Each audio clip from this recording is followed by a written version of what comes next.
तो चलिए बच्चों, पिछले क्लास में संविधान से संबंधित बातें हम लोग पढ़ रहे थे। आज फिर पढ़ेंगे हम लोग संविधान के बारे में ही, जैसे कि संविधान के बुनियादी मूल्य के बारे में। उससे पहले मैं संविधान का बुनियादी मूल्य बताऊं, उससे पहले मैं यह जानना चाहता हूं आप लोगों से कि संविधान किसे कहते हैं। कौन बताएगा आप लोगों में, या संविधान क्या होता है? यस बताइए।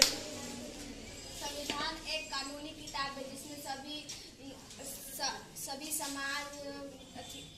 समाज कर्तव्य, हमारे कर्तव्यों को लिखा जाता है और उसे हम लोग फॉलो अधिकार भी होता है।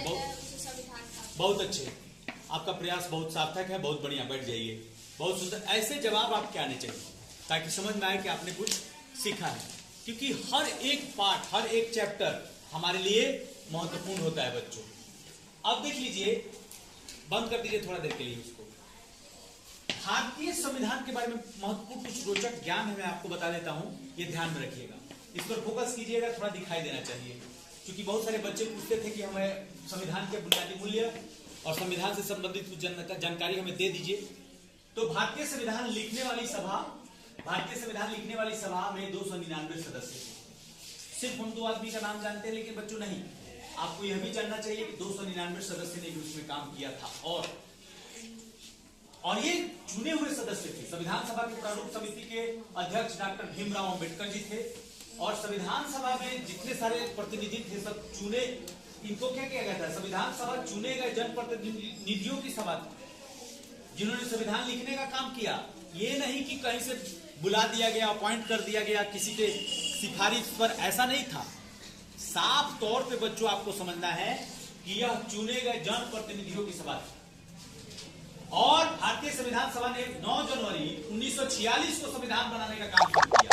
9 जनवरी 1946 को संविधान बनाने का काम शुरू हुआ। 26 जनवरी 1949 को संविधान लिख करके पूरा कर दिया गया, माने लिख करके कंप्लीट हो गया, ड्राफ्टिंग उसका हो गया। जिसके सदस्य थे हमारे भीमराव अंबेडकर जी, पूरा कंप्लीट हो गया।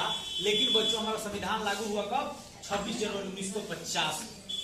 अच्छा, कोई बता सकता है इसमें आप लोग की 49 को तो बन करके 26 नवंबर 1949 को तैयार हो गया था संविधान, लेकिन 26 जनवरी 1950 को लागू क्यों हुआ? इसमें से कोई बता सकता है आप लोगों में? यस बताइए, बहुत सुंदर। सर, हमारा संविधान 26 जनवरी 1950 को इसलिए लागू हुआ क्योंकि हम लोगों ने पहली आजादी 26 जनवरी 1930 ईस्वी में मनाई थी। इसीलिए हम चाहते थे कि हमारी पहली आजादी को ही हम लोग याद रहे, वो दिन याद रहे। अच्छा, कहाँ पर मनाई थी आजादी? कौन सी जगह पर? चलिए ठीक है, लाहौर में। तो याद रखेंगे, बहुत सुंदर, आपका प्रयास बहुत सार्थक है, बहुत अच्छे। ऐसे ही सभी बच्चों को बोलना है। बिल्कुल उस दिन को याद करने के लिए ये संविधान 26 जनवरी 1950 को लागू किया गया। 26 जनवरी 1930 के दिन को याद करने के लिए, जब हम पहली बार आजादी को सेलिब्रेट किए थे, मनाए थे।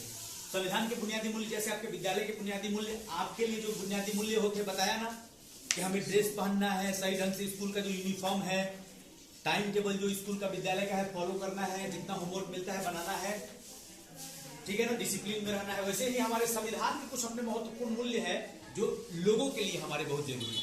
आइए जानते हो क्या है। सबसे पहला लोकतंत्र, फिर है स्वतंत्रता, फिर समानता। देखिए कितने सुंदर सुंदर शब्द है, सुन लीजिए। लोकतंत्र, स्वतंत्रता, समानता, न्याय, धर्मनिरपेक्षता, इतनी सारी चीजें किसी चीज में, कितना बहुमूल्य हमारा संविधान है, देख सकते हैं आप। लोकतंत्र यानी कि क्या? लोकतंत्र मतलब क्या होता है? जिसमें किसका राज चलता है? लोकतंत्र लोगों का, जनता का। बहुत सुंदर।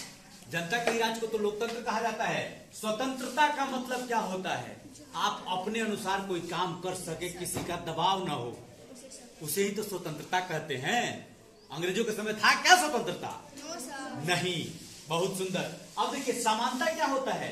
जहां पर सब लोगों को एक समान। क्या बात है, आपके तरफ से जवाब आता है तो मन खुश हो जाता है, लगता है कि पढ़ाना सार्थक हो। जहां पर सबको एक समान माना जाए, किसी भी तरह का भेदभाव नहीं किया जाएगा, जाति, धर्म, संप्रदाय, रंग, रूप, किसी भी तरह से भेदभाव नहीं किया जाए, तो वही तो समानता है। ये हमारे संविधान में निहित है। न्याय, जहां पर ये सबको लगे कि मुझे न्याय मिल सकता है, मिलता है, वो चीज हमारे किसमें है? संविधान में। और धर्मनिरपेक्षता, जहां किसी भी तरह, धर्मनिरपेक्षता का मतलब क्या हो गया? किसी भी धर्म को भेदभाव नहीं किया। क्या बात है। देखिए तो ऐसे ही तो बच्चे चाहिए, क्या फर्क पड़ता है। कहीं पढ़िए, ये होता है जहां पर धर्म के नाम पर कोई भेदभाव न किया जाए, किसी भी धर्म के, चाहे आप हिंदू हो, मुस्लिम हो, सिख, ईसाई, कोई भी धर्म को, सबको एक समान माना जाए, उसी को धर्मनिरपेक्षता कहते हैं। और कोई हमारे देश में भेदभाव धर्म के नाम पर नहीं कर सकता है। तो ये देखिए कितने सुंदर हमारे संविधान के बुनियादी मूल्य है। आप लोग इसको समझ लिए होंगे तो थोड़ा सा अगले क्लास में जरूर बताइएगा। आज के लिए बस इतना ही। धन्यवाद। आपका दिन शुभ हो।